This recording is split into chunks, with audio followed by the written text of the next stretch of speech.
আসসালামু আলাইকুম। আজকে একটু মনটা বেশি ভালো ছিল না, বিষণ্ণ ছিল। কিন্তু এমন একটি জায়গায় গিয়েছিলাম, ফুরফুরা মেজাজে বাড়ি ফিরে এসেছি। খেলার মাঠে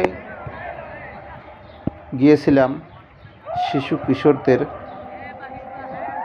ওরা খেলা করছে, দাঁড়িয়ে দাঁড়িয়ে দেখলাম, উপলব্ধি করলাম এবং নিজেকে হারিয়ে ফেলেছিলাম আমার শৈশবে, কৈশোরে। আমিও এক সময় এভাবে খেলাধুলা করেছিলাম।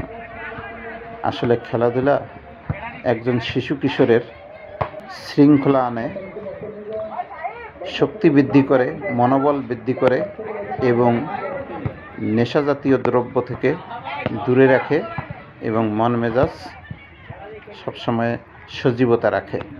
তাই খেলাধুলার বিকল্প নাই। শিশুদেরকে ঘরে আটকিয়ে না রেখে তাদেরকে খেলার মাঠে নিয়ে যান, উৎসাহিত করেন এবং খেলাধুলা করার সুযোগ দিন।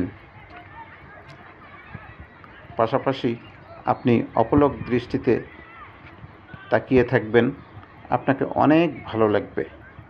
ধন্যবাদ।